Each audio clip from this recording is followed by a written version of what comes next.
పోయిన శనివారం నాడు హైదరాబాద్ లో డానియల్ ఫెర్నాండెజ్ అనే హాస్య కళాకారుడి ప్రదర్శన చివరి నిమిషంలో రద్దయింది.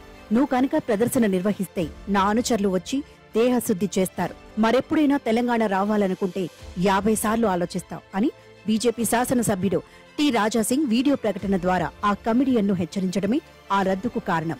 రాజాసింగ్ ఆ ప్రకటనలో పోలీసులకు కూడా గట్టి హెచ్చరిక చేశారు. ఆ ప్రదర్శనకు అనుమతి రద్దు చేయకపోతే జైన హిందూ మతాల మీద జోక్ చేయాలంటే వణికిపోయేంతగా ఆ కమిడియన్కు బుద్ధి చెబుతాం అని ఆయన అన్నారు. ఫెర్నాండెజే తన షోను రద్దు చేసుకున్నారు. తన తాజా వీడియో జైనులను నొప్పించినందుకు మరొకసారి క్షమాపణలు చెప్పారు. ఇంతకు ఆ నొప్పించిన వీడియో ఏమిటి?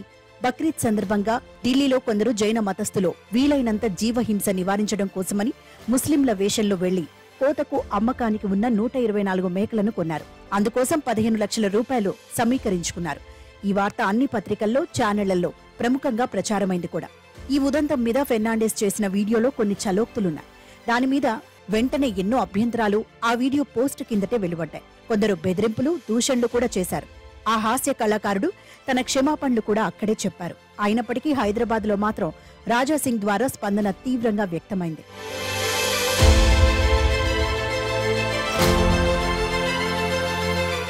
అనేక హాస్యస్ఫోరక ఉదంతాలను ప్రస్తావిస్తూ అనర్గళంగా చమత్కారాలు గుప్పిస్తూ ప్రేక్షకులను రంజింపచేసే ప్రదర్శనలు 10-15 ఏళ్లుగా ప్రాచుర్యం పొందాయి. ఆ విదూషకుల భాషా విన్యాసం, హాస్య ప్రియత్వం చూస్తే ముచ్చట కలుగుతుంది. వీరిలో రాజకీయ నిశితత్వం ఉన్న కమెడియన్లు మరింతగా ఆకట్టుకుంటారు. వీరి కళలో వెక్కిరింత ఒక భాగం కాబట్టి వివిధ భాష, మత, ప్రాంత శ్రేణుల అలవాట్లను, సాంస్కృతిక విశేషాలను ప్రస్తావించక తప్పదు. హాస్యానికి, అపహాస్యానికి తేడా పాటించక గీత దాటే కమెడియన్లు కొందరుంటారు. వారు తరచూ వివాదాస్పదమవుతారు. ఆరోగ్యకరమైన హాస్యాన్ని అందించేవారు కూడా ప్రేక్షకులకు సెన్స్ ఆఫ్ హ్యూమర్ లేకపోవటం వల్ల నిరసనలు ఎదుర్కొంటారు. విస్తృత ప్రజావర్గాలను ఉద్దేశించి పనిచేసే రకరకాల సమాచార, ప్రచార సాధనాలు, సృజనాత్మక వ్యక్తీకరణలు అన్నీ కూడా ఎక్కడో ఒకచోట ఎప్పుడో ఒకప్పుడు పొరపాటు చేయడమో, కొన్ని వర్గాల నుంచి పొరపాటుగా దాడికి గురికావడమో సహజం. హాస్య కళాకారుల వృత్తిలోనే ఈ ప్రమాదం ఉంది. అందర్నీ సమానంగా రంజింపచేయలేం. ఎప్పుడో ఒకసారి అప్రియమైన స్పందనలు ఎదురవుతాయి అని ఫెర్నాండెజ్ తమ రంగంలోని సమస్యల గురించి చెప్పారు.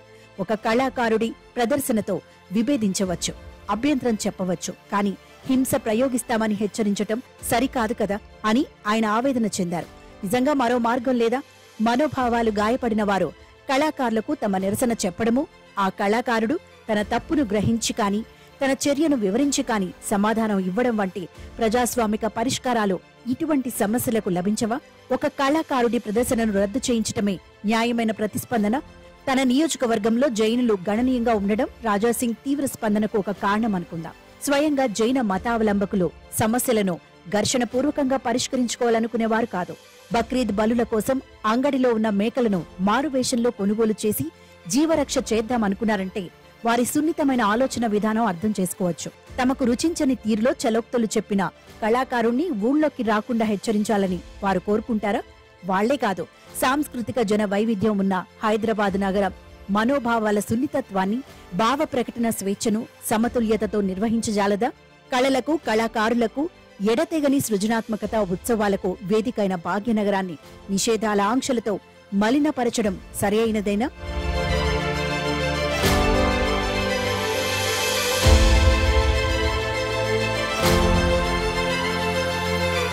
ప్రభుత్వం ఏం చేసింది? నిమ్మకు నీరెత్తినట్టు ఊరుకుంది. కళాకారుడు తానే రద్దు షో చేసుకునేట్టు వ్యవహరించింది. గతంలో మరో హాస్య ప్రదర్శకుడు మునాఫర్ ఫరూక్ విషయంలో రాజాసింగ్ ఇటువంటి నిషేధ ప్రకటన చేసినప్పుడు అప్పటి బీఆర్ఎస్ ప్రభుత్వం, ముఖ్యంగా మంత్రి కేటీఆర్ మంచో చెడో ఒక స్పష్టమైన వైఖరి తీసుకున్నారు. వివిధ భావాల వ్యక్తీకరణకు ఆస్కారం ఇవ్వడం హైదరాబాదీ సంస్కృతిలో భాగమని భావిస్తూ ప్రదర్శన జరగడానికి మద్దతు ఇచ్చారు. అప్పుడు ఉద్రిక్త పరిస్థితులు ఏర్పడిన మాట నిజమే, కానీ సాంకేతికంగా అయినా నిషేధం అమలు జరగలేదు. మరి కాంగ్రెస్ ప్రభుత్వం ఏం చేసింది? అసలు తనకు ఒక సాంస్కృతిక విధానం ఉన్నదా? పార్లమెంటులో వారి నాయకుడు నఫ్రత్ను వ్యతిరేకిస్తూ ప్రసంగాలు చేస్తారు, కానీ క్షేత్రస్థాయిలో ఆ వైఖరి అమలు కావడానికి కాంగ్రెస్ నేతలు ఏం చేస్తున్నారు?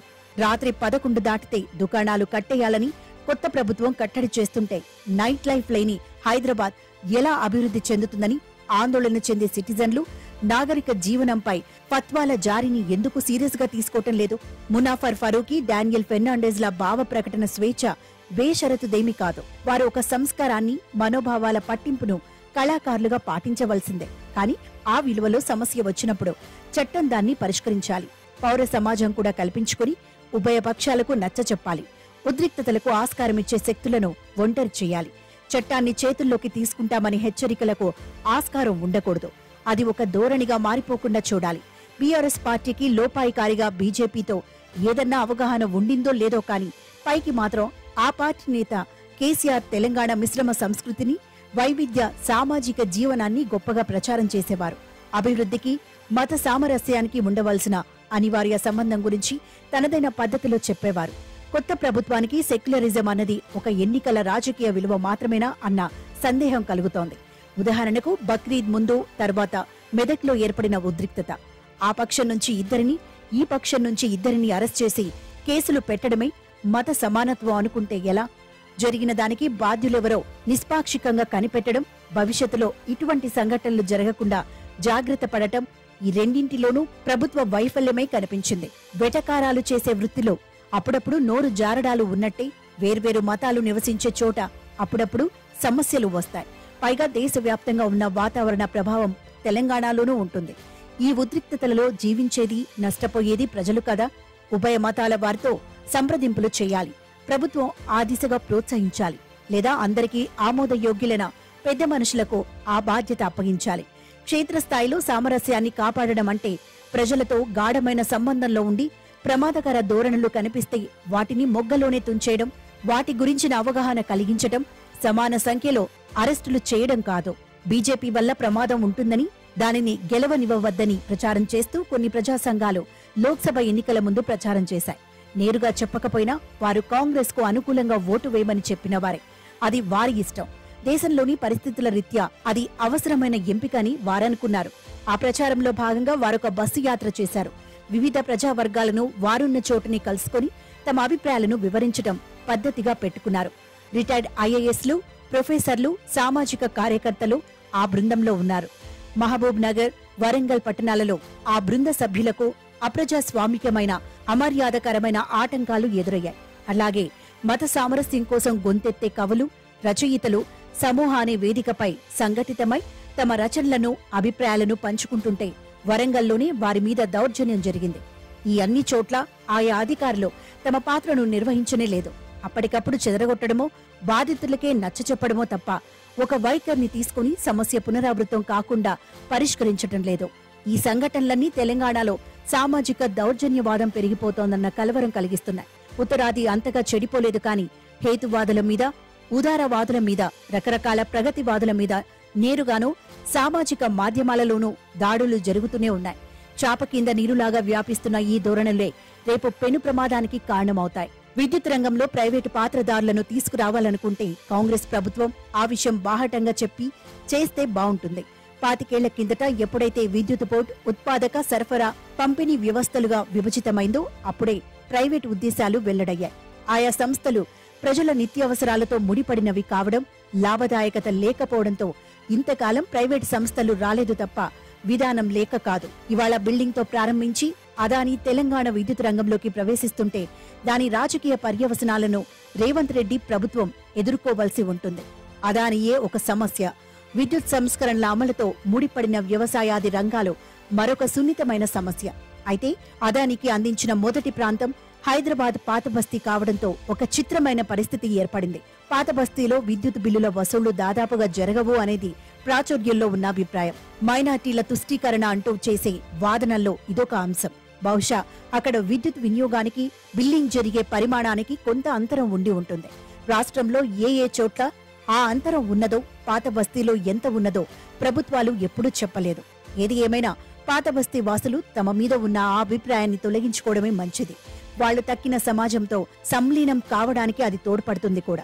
అది ఒక అభాండమే గనుక అయితే అది కూడా తేలిపోతుంది. కాంగ్రెస్ ప్రభుత్వం కూడా తన మైనార్టీ అనుకూల ముద్రను కడిగేసుకోవచ్చు. మరి ఇంతటి చొరవ రాష్ట్రమంతటా ఉన్న మతావేశాల విషయంలో కూడా చూపవచ్చును కదా. మతపరంగా ఉన్న అన్ని ఉద్రిక్త ప్రాంతాలలోనూ సమస్యను సమూలంగా తొలగించి శాంతియుత సహజీవన మార్గాలేమిటో అన్వేషించడం ప్రభుత్వ రాజకీయ కర్తవ్యంగా ఉండాలి. ఈ ప్రభుత్వం అధికారంలోకి రావడానికి తోడ్పడిన పౌర సమాజ ప్రతినిధులు కూడా ఆ బాధ్యత తీసుకోవాలి. లేకపోతే వారి స్థానాన్ని మరెవరో ఆక్రమిస్తారు. చట్టాలను సమిష్టి నైతికతను కాదని రాజ్యాంగేతర శక్తులుగా అవతరిస్తారు. ఏ సమస్యనైనా నాగరికంగా, ప్రజాస్వామికంగా పరిష్కరించుకోవడంలోని ప్రత్యామ్నాయ నమూనా రూపొందుతుంది.